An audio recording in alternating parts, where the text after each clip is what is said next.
We start in Italy with one of the most glamorous clubs of the 1990s, Parma. Today, Parma is rebuilding, but back in the 90s, they were a superpower. Backed by the food giant Parmalat, Parma built one of the greatest squads ever assembled. Gianluigi Buffon in goal, Fabio Cannavaro and Lilian Thuram in defense, Hernan Crespo up front. In just 5 years, they won 3 European trophies, including 2 UEFA Cups. They were fast, stylish, and loved by football fans worldwide. But the dream was built on sand. In 2003, Parmalat collapsed in a massive financial scandal. The club survived for a while, but the debts eventually caught up with them. In 2015, Parma was declared bankrupt. They owed over €200 million. They were forced to restart in Serie D. One of Europe's most dominant clubs of the 90s had vanished from the professional game in a decade. Although they have fought their way back to Serie A recently, the scars of their collapse will never fully heal. Next, we head to Spain, to a small fishing port in Galicia. Deportivo La Coruña was a modest club that suddenly decided to challenge the duopoly of Real Madrid and Barcelona. And in the year 2000, they did the unthinkable. They won La Liga. They became known as Super Depor, a team that feared no one in Europe. Their peak came in 2004 in the Champions League quarterfinals. After losing the first leg 4-1 to AC Milan, Deportivo pulled off the greatest comeback in Champions League history. They beat the reigning European champions 4-0 at the Riazor Stadium, sending shockwaves through football. But success at the highest level required money Deportivo simply did not have. Huge bank loans and high wages created a mountain of debt. When the bubble burst, the stars left, and Deportivo began a slow, painful slide. By 2020, they had fallen all the way to the third tier of Spanish football. They went from beating the best team in Europe to playing in front of semi-professional crowds. While they are finally beginning to climb back, they remain a shadow of the team that ruled Spain. In England, Portsmouth is a club with a passionate fan base and a proud history. In the mid-2000s, they spent over £40 million on players like Sol Campbell and Peter Crouch. It worked. In 2008, they lifted the FA Cup and played AC Milan in Europe. But behind the scenes, Portsmouth was living way beyond its means. The club went through multiple owner changes, each more mysterious than the last. At their lowest point, Portsmouth owed an astronomical £119 million. They became the first Premier League club to enter administration. Points deductions followed, and the club suffered back-to-back relegations. Portsmouth went from playing in the Premier League to the bottom of League Two, the fourth tier.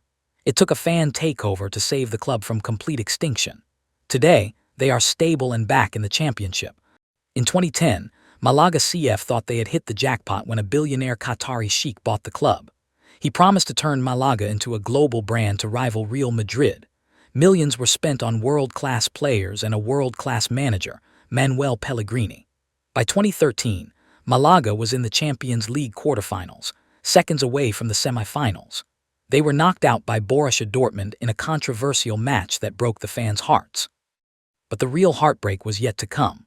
The owner lost interest, stopped paying wages mid-season, and walked away from the club. Malaga was banned from European competition due to outstanding debts.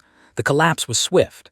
The stars were sold for cheap, and the club fell into the second tier.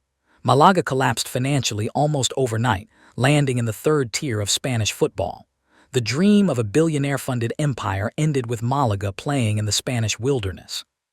In 1998, one FC Kaiserslautern achieved the ultimate miracle in German football history. Having just been promoted from the second tier, they won the Bundesliga title in their very first season back. It was a feat that had never been done before and has never been done since. Kaiserslautern was a traditional club supported by a passionate town of just 100,000 people, but the miracle could not be sustained. Financial mismanagement, failed stadium renovations for the 2006 World Cup, and bad board decisions piled up debt. In 2018, the club suffered the ultimate humiliation, relegation to the Liga, the third tier. The only club to win the Bundesliga as a promoted team spent most of the next 2 decades in the second and third tiers. Sunderland AFC is one of the oldest and most traditional clubs in England, with 6 league titles. They play in the Stadium of Light, built for 49,000 fans in a city of just 175,000. Football is not just a game in Sunderland. It is the lifeblood of the community. But years of terrible recruitment, toxic ownership, and poor decisions took their toll. In 2017, Sunderland was relegated from the Premier League. The Netflix documentary crew arrived to film their return. Instead, they captured a disaster. Sunderland was relegated again the very next season, falling into League One. The world watched as a proud Cities club collapsed in real time on television. Sunderland spent 4 years in League One before finally earning promotion back to the Championship. The Stadium of Light still fills up. In the 1940s, there was only one team that dominated Italian football, Il Gran Torino. They won 5 consecutive Serie A titles and formed the backbone of the Italian national team. They were widely considered the greatest club side in the world at the time. Then, on May 4, 1949, tragedy struck. The plane carrying the entire squad crashed into the retaining wall of the Basilica of Superga on a hill near Turin. All 31 people on board, including 18 players, were killed instantly. The crash wiped out the greatest team in Italian history. While local rivals Juventus grew into a global superpower, Torino spent decades bouncing between Serie A and Serie B today. They are a stable mid-table Serie A club, but their greatest years remain frozen in 1949. Santos FC is synonymous with Brazilian football excellence. This is the club of Pelé, the team that won back-to-back Copa Libertadores titles in the 1960s. Santos was famous for its youth academy, producing superstars like Neymar and Rodrigo. They were one of the few clubs in Brazil that had never been relegated from the top flight in their 111-year history. But years of financial mismanagement and mounting debt finally caught up with them.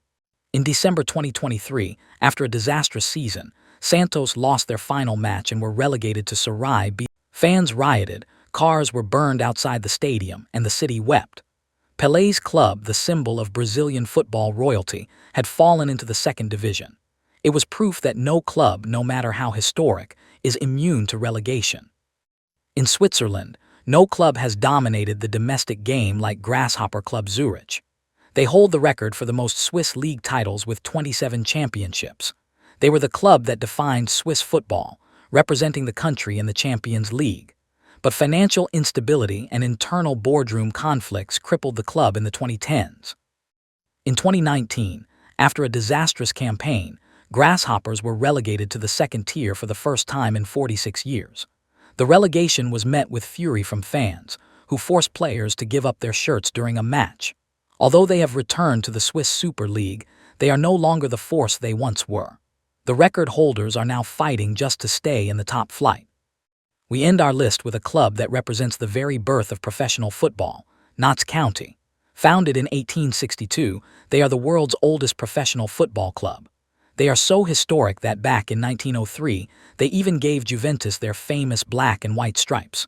For the first century of their existence, Notts County was a proud member of the English Football League. But the modern era was cruel to them. Financial struggles and poor ownership took them to the brink of bankruptcy. In 2019, they were relegated to the National League, falling out of the professional leagues for the first time in their history.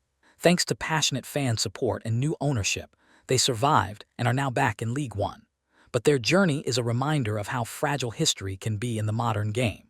The stories of these 10 clubs show that history, titles, and fans cannot save you from bad decisions. In the modern game, the line between glory and collapse is razor-thin. Some of these giants are starting to climb back, but others remain trapped in the wilderness. Which of these historic clubs do you want to see return to the top flight first? Let us know in the comments. If you enjoyed this look into football history, make sure to like and subscribe for more deep dives.